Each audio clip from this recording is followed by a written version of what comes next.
Assalamu alaikum wa rahmatullahi wa barakatuh, mes frères et sœurs.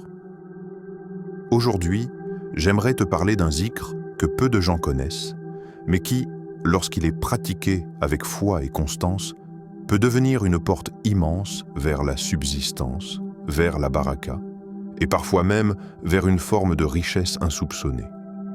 Car dans les noms d'Allah, il existe des trésors. Des invocations qui ne viennent pas seulement des lèvres, mais qui transforment le cœur, l'esprit et parfois la vie. Deux de ces noms, Al-Ghani, le riche par excellence, et Al-Mughni, celui qui comble, portent en eux un secret spirituel profond. Et aujourd'hui, nous allons le découvrir ensemble. Mais je te le dis dès maintenant, ne quitte pas la vidéo avant la fin. Car à la dernière minute, je te révélerai une surprise spéciale qui pourrait faire toute la différence dans ta pratique de ce zikr.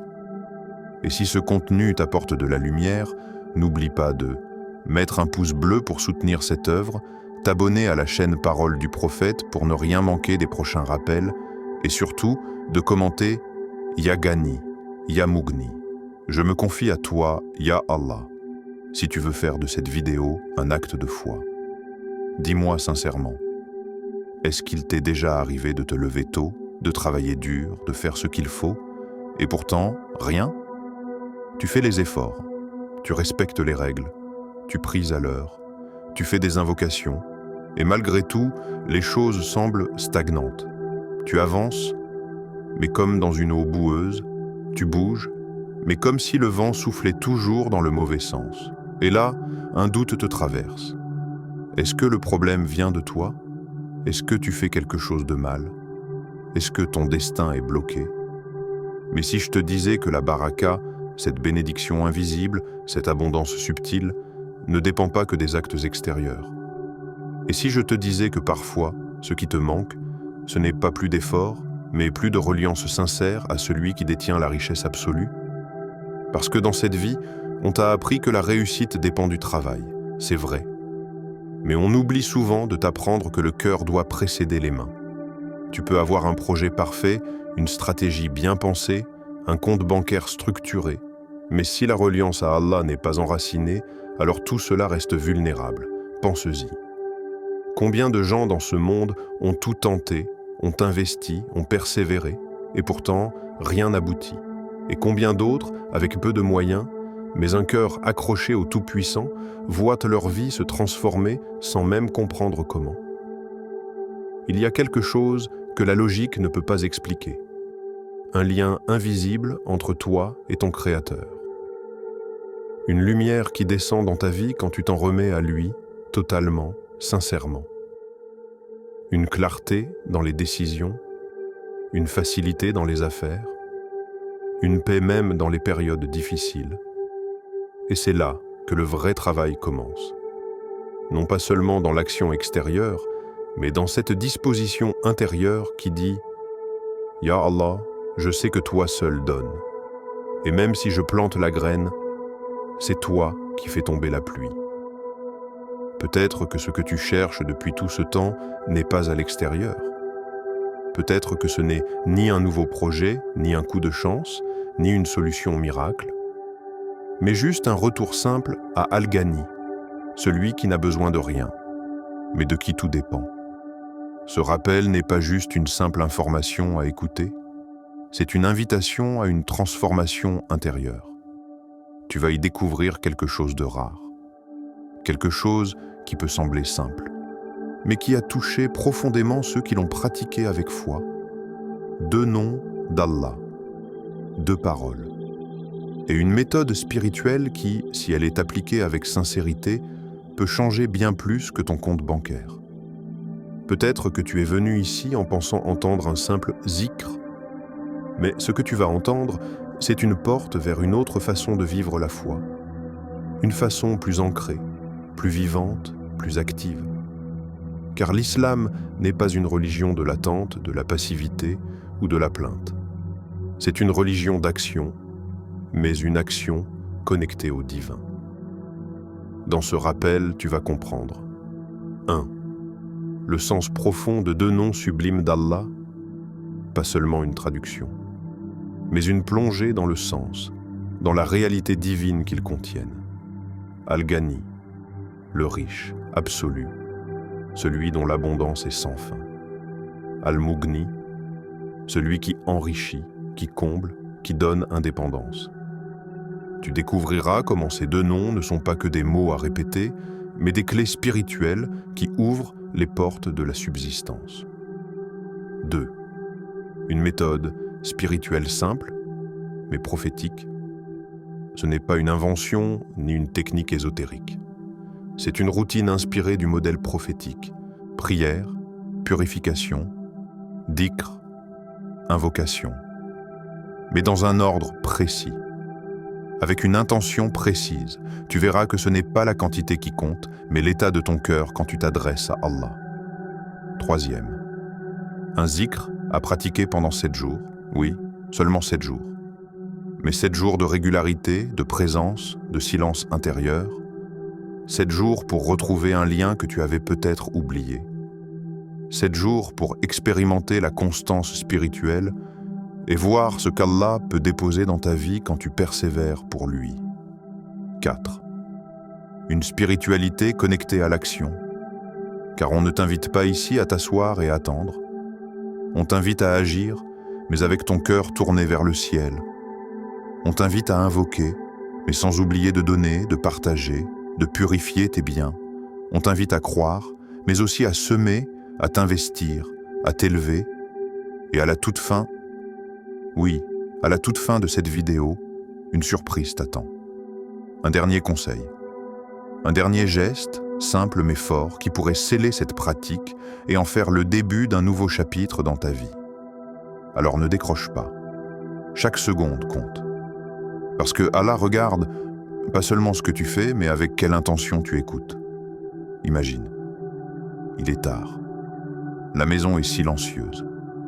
Le monde est endormi. Les écrans sont éteints. Les bruits de la journée se sont dissipés. Tu es seul. Mais ce silence n'est pas vide. Il est rempli de présence. Une présence que l'on sent, mais que l'on ne voit pas. Une paix discrète, mais qui s'installe doucement. Tu viens de faire tes ablutions. Tu as lavé ton visage, tes mains, ton cœur, un peu. Et tu sens que cette eau n'a pas seulement purifié ton corps.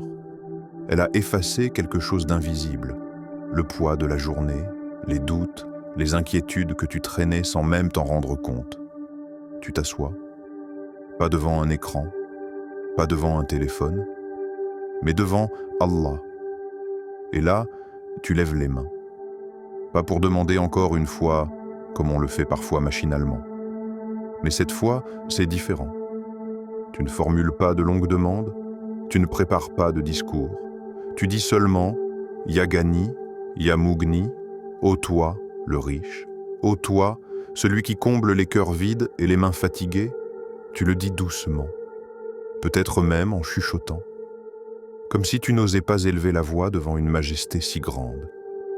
Et pendant que tout le monde dort, toi, tu es réveillé. Éveillé à quelque chose que peu de gens prennent le temps de chercher. Tu sens que ces paroles, elles montent. Tu ne sais pas comment, mais tu le ressens, comme si elles traversaient les murs, comme si elles fendaient la nuit, comme si, dans les cieux, quelqu'un écoutait vraiment. Et là, il se passe quelque chose dans ton cœur, un détachement, un lâcher-prise. Tu sens que le dunya, cette vie d'illusion, commence à perdre un peu de son emprise sur toi.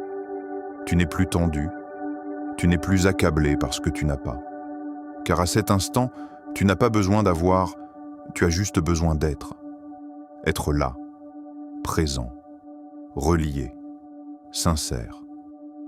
Tes mains sont encore levées, mais ce n'est plus une posture, c'est un symbole. Elles disent « Je ne contrôle rien, je ne possède rien, mais je crois en toi, Ya Allah, et je te confie tout. » Tu répètes encore « Ya Ghani, Ya Mughni » et à chaque répétition, quelque chose descend dans ton poitrine.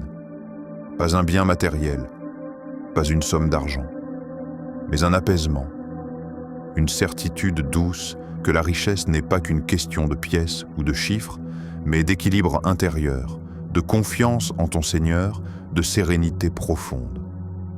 Ce moment devient pour toi un refuge sacré, un lieu invisible dans lequel tu peux revenir, chaque nuit si tu veux. Un espace entre toi et Allah que personne ne connaît sauf vous deux. Et c'est dans cette nuit paisible, dans ce silence habité, que tu réalises ce que tu cherchais dans les efforts, dans les calculs, dans les connexions du monde.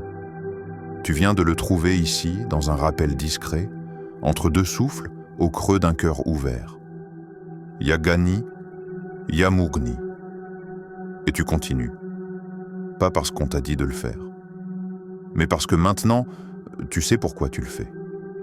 Il y a des noms d'Allah que l'on connaît de loin. On les a peut-être lus dans un livre, entendus dans une khutba, récités dans une prière.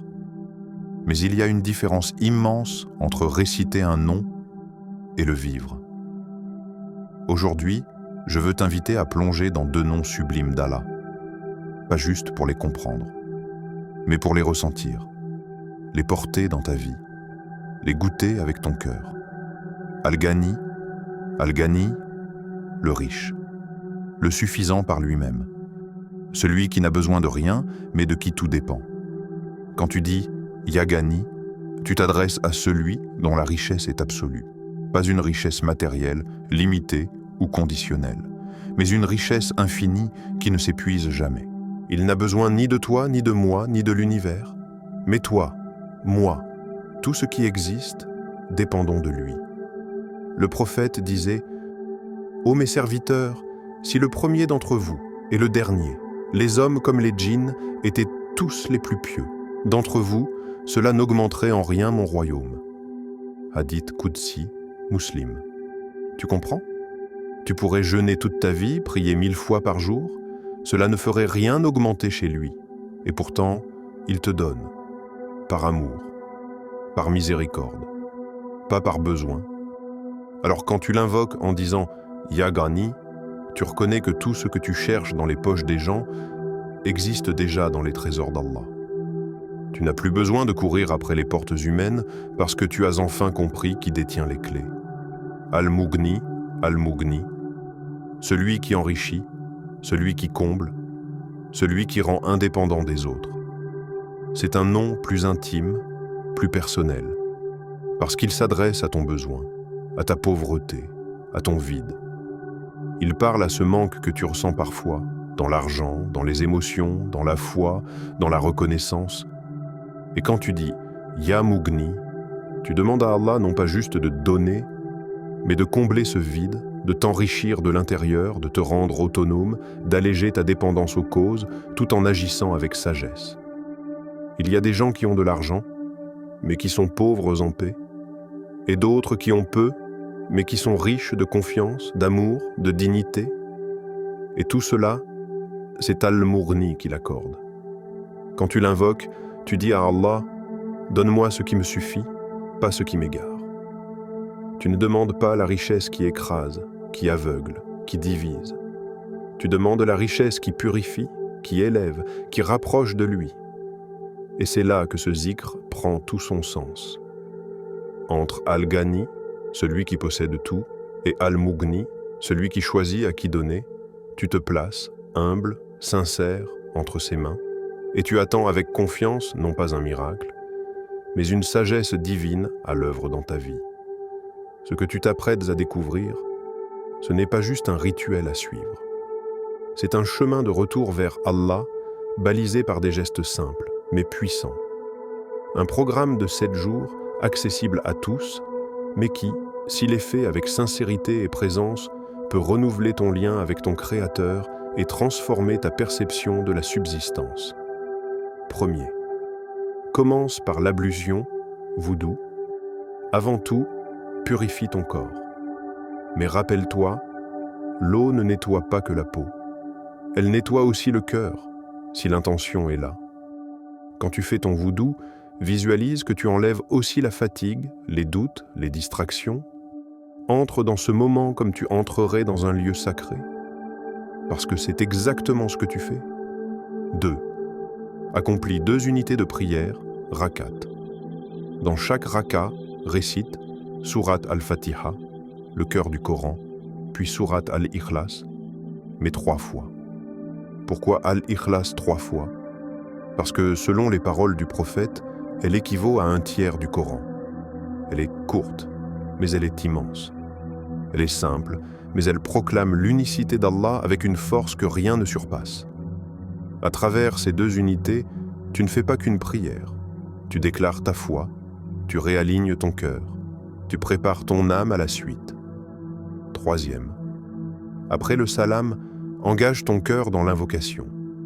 C'est ici que commence le zikr, astaghfirullah, sans foi. Ce n'est pas une simple formule. C'est un retour, une reconnaissance. Avant de demander, tu purifies ta langue. Tu dis « Ya Allah, pardonne-moi. Je ne te demande pas par mérite, mais par ta miséricorde. » Salat à la Nabi, sans foi. En envoyant des prières sur le prophète, tu ouvres une voie bénie. Le prophète a dit « Celui qui prie sur moi 1 fois, Allah prie sur lui 10 fois. » Muslim. C'est une lumière. Un parfum spirituel qui précède ton appel. Ya Gani, Ya Mugni. 1000 fois ce dhikr est le cœur du programme. Répète-le doucement, posément, comme si chaque mot entrait dans ton cœur et qu'il en ressortait plus léger. Concentre-toi, respire entre les répétitions et souviens-toi que ce n'est pas un exercice de vitesse, mais un acte d'amour et de confiance. Quand pratiquer? Choisis un moment où tu es tranquille. De préférence, le matin tôt, avant que le monde ne t'appelle. Ou le soir, quand tout se calme. Mais surtout, sois régulier. Répète cette routine pendant 7 jours consécutifs. Pas une fois, pas quand tu as le temps. 7 jours. Même rythme, même foi, même espoir. Parce que ce que tu construis ici, ce n'est pas juste un zikr. C'est un cheminement, une relation, une connexion avec celui qui détient les clés de tout ce que tu cherches. Tu as fait les ablutions, tu as prié, tu as invoqué pendant 7 jours avec espoir, avec foi, parfois avec des larmes. Mais il reste une dernière clé. Et cette clé, c'est l'aumône. Oui, au 8e jour, après avoir terminé le cycle du zikr, donne quelque chose. Quelque chose qui sort de ta poche, mais surtout qui sort de ton cœur. Un peu de riz, un petit billet, un repas chaud à un voisin, une pièce donnée en silence à un inconnu, un transfert à quelqu'un que tu sais dans le besoin. Peu importe la forme. Ce qui compte, c'est l'intention. Ce geste, en apparence simple, est en réalité une déclaration de confiance. Tu dis à Allah, « Tu m'as donné assez pour que je puisse donner. Je reconnais que ce que j'ai, ce n'est pas à moi, c'est de toi. Et ce que tu offres, ce n'est pas un sacrifice, c'est un acte de gratitude, un sceau spirituel qui vient sceller ton invocation. Tu ne donnes pas pour acheter une réponse. Tu donnes pour confirmer ton reliance à celui qui donne sans compter. Tu donnes pour mettre en mouvement la baraka. Souviens-toi de cette parole puissante du prophète. La charité n'a jamais diminué une richesse. Rapporté par Muslim. Jamais. Même si ta raison te dit « mais je n'ai pas assez », donne quand même. Car c'est parfois quand tu donnes dans le manque que la vraie abondance commence. L'aumône est un secret, un courant silencieux entre toi et le ciel. Un geste discret, mais qui peut débloquer des portes invisibles. Alors ne termine pas ton zikr sans ce geste. Offre quelque chose. Offre-le avec amour. Et ensuite, laisse Allah s'occuper du reste. Faire un zikr, c'est bien, mais faire un zikr qui transforme ton intérieur, c'est autre chose. Ce que tu fais avec ta langue est important, mais ce que tu fais avec ton cœur pendant que tu récites, c'est là que tout se joue. Alors voici 3 conseils essentiels pour que ton invocation avec Ya Gani, Ya Mugni soit plus qu'un rituel, pour qu'elle devienne un moteur de changement réel dans ta vie. 1. Sois sincère dans ton intention. Avant même de prononcer un mot, pose-toi une question simple. Pourquoi est-ce que je fais ce zikr? Est-ce pour impressionner les autres? Est-ce parce que tu veux essayer, comme une formule magique? Ou est-ce parce que tu veux vraiment une subsistance bénie, utile, halal, pour toi, ta famille, ton adoration? Rappelle-toi, l'intention est la boussole de ton cœur. Elle dirige ton zikr vers Allah ou vers autre chose. Et Allah ne regarde ni ton apparence, ni ta richesse. Il regarde ton intention. 2. Sois constant, même si c'est petit, peut-être que le premier jour, tu sentiras un élan. Le deuxième, un peu moins. Le quatrième, la fatigue. Mais ne t'arrête pas. Le prophète nous a enseigné une règle d'or. Les œuvres les plus aimées d'Allah sont celles qui sont constantes, même si elles sont peu. Bukhari, Muslim. Ce zikr, ce n'est pas un sprint. C'est une marche régulière vers la proximité d'Allah. Et chaque jour où tu continues, tu envoies un message à ton Seigneur. « Ya Allah, je suis là. Même fatigué, même occupé, je te fais une place. » Troisième. Sois confiant dans la réponse d'Allah. Parfois, tu fais un zikr et tu attends un résultat précis. Mais la réponse d'Allah ne vient pas sous la forme attendue. Peut-être que tu demandes de l'argent et il t'envoie une solution inattendue. Peut-être que tu veux une promotion et il t'accorde plutôt une paix intérieure qui te rend indépendant du regard des autres. Allah ne donne jamais n'importe quoi. Il donne ce qui est meilleur pour toi, même si tu ne le vois pas encore. Alors fais ton zikr avec confiance, pas avec pression. Et rappelle-toi, quand tu demandes avec le cœur, Allah répond toujours, mais parfois, il te répond en t'élevant. Ce que tu viens d'apprendre n'est pas un secret mystique, ni une solution instantanée. Ce zikr, ce rappel, n'est pas une formule magique. Il n'annule pas les efforts, il ne remplace pas le travail, mais il les purifie, il les oriente, il les élève, parce que invoquer Ya Ghani, Ya Mughni, c'est faire un pas en dehors du monde matériel pour entrer dans une autre réalité, celle de la dépendance sincère à Allah. Et tu sais ce qu'il y a de magnifique dans ce chemin? C'est qu'il commence par une parole, mais il finit par transformer un cœur. Tu vis dans un monde où l'on te dit que tout dépend de ton réseau, de ton intelligence, de ta force. Mais l'islam te rappelle que la source de tout, c'est Allah. Et lui, le riche, le pourvoyeur. Il t'a laissé un accès direct. Pas besoin d'intermédiaire, pas besoin d'outils compliqués, juste toi, ton cœur, et un zikr murmuré dans le silence. Le prophète a dit « Si vous placiez votre confiance en Allah comme il se doit, il vous accorderait votre subsistance comme il la donne à l'oiseau. Il quitte son nid le matin l'estomac vide et revient le soir rassasié. » Rapporté par Tirmidhi. Alors peut-être que tu es ce oiseau. Tu quittes ta maison chaque jour, incertain, inquiet, parfois désespéré. Mais si tu places vraiment ta confiance en Allah, tu reviendras rassasié. Pas seulement dans ton ventre, mais surtout dans ton cœur. Ô Allah, Ya Ghani, Ya Mughni, toi qui possèdes les trésors de la terre et des cieux, accorde-nous une subsistance pure, suffisante et bénie. Comble nos manques sans nous éprouver par l'excès. Fais de nous des serviteurs reconnaissants, confiants et généreux. Éloigne-nous de l'humiliation de la pauvreté et de l'arrogance de la richesse. Purifie nos intentions, bénis nos efforts, éclaire nos décisions, et fais de ce zikr un lien profond entre toi et nos cœurs. Amin. Abonne-toi à Parole du Prophète pour ne manquer aucun rappel qui nourrit ton cœur et élève ta foi. Like, commente et partage cette vidéo autour de toi. Tu pourrais être le moyen par lequel Allah touche un autre cœur. Chaque clic peut devenir un acte de darwa. Et rappelle-toi, une seule parole peut changer une vie.